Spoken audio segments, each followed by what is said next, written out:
Hello po at good day po sa lahat, at ngayon po ay papakita ko po sa inyo kung paano i-install yung ating Apido pipe dito sa ating NMAX na motor.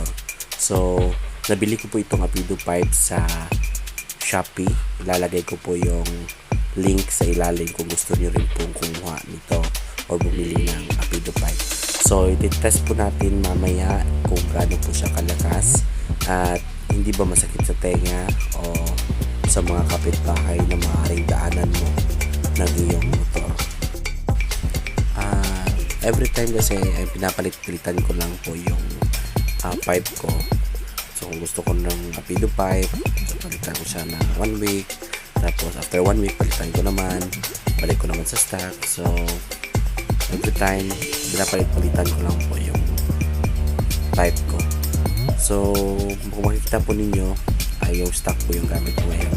So papalitan po natin yan ng Apido for these 2 weeks na gagamitin ko siya. So para hindi naman siya masyadong stock doon sa lalagyan lang. At maganda naman yung tunog nitong pipe na to. So nabili ko sa Shopee sa 2,800 na halaga. Magdala na po yung shipping shipping fee pala. So first thing po na gagawin natin is baklasin muna natin yung heat cover ng ating pipe. So para makita po natin yung isang screw na kukunin natin.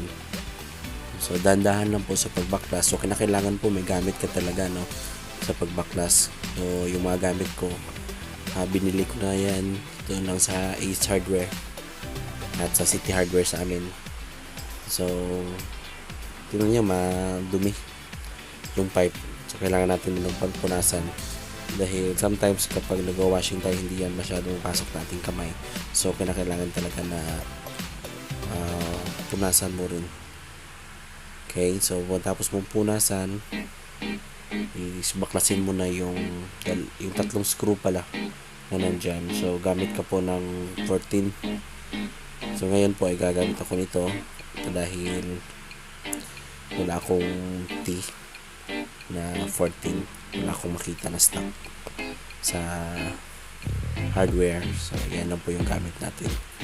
So baka makakita tayo ng mga bagong items, makakabili tayo na para mas madali nating makuha yung pipe.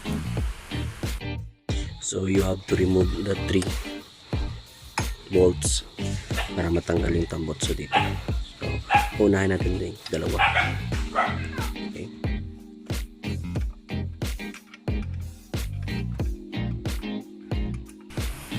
Ako po kasi inuna ko po yung dalawa muna sa ilalim dahil kapag inuna ko po sa taas, wala na po siyang masyadong support kapag nakuha na po yung dalawa rin sa ilalim. So kinukuha ko muna yung dalawa para kung makuha ko na ay may support po siya sa taas. Kasi yung itong last, yung nakikita nyo po, mahaba po yung bolt na yan. So matagal siyang kunin, lalo na hindi ako gumagamit ng isang tools na mas maganda, yung mas madali sana. So ngayon, yan yung gamit natin. So matagal natin siyang makuha kasi waste of time yung pag-ikot-ikot po. So konting tiis lang dahil makukuha rin yan siya mamaya. Okay.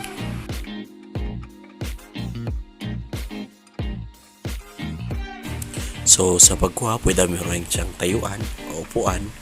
Depende na po yun sa iyo kung ano yung mas komportable kang kunin po yung screw. So kasi itong sabi ko nga sa kanina, mataas kasi yung screw rito sa likod. So mahirap siyang tanggalin. You need talaga ng effort to do. So yan na po, tanggal na po. So next po natatanggalin natin itong dito sa ilalim, mayroon dalawang screw dyan. So dyan, yan, nakita po ninyo. So yan yung tatanggalin para matanggal yung. So ngayon ay babaklasin natin yung dalawang bolt doon sa ilalim. So dalawang bolt lang naman yun doon.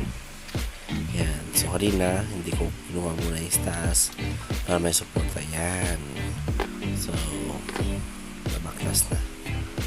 Okay. So yan, napaka-importante yan. Huwag nyo po yung wala. Ito po yung pipe na i-install natin. Apido pipe. So first ay install muna natin yung dalawang bolt doon sa ilalim, kasama po yung exhaust na exhaust ring ba yung tawag doon. So before that, linisan muna natin dahil hindi to masyadong malinis kung nagwa-washing tayo. So yan, so dahan-dahan lang natin ipasok yung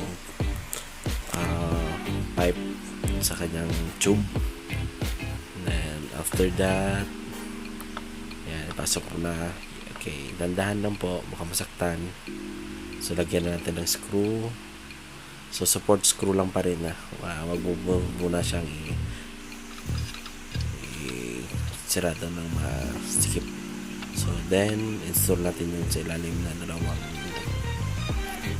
screw din.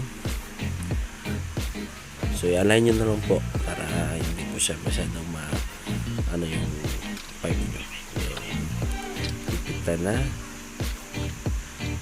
Lipitan na natin. So tandahan lang sa paghigpit, baka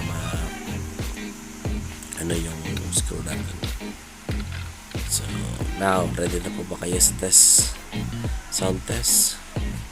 Okay, on na natin and let's do it.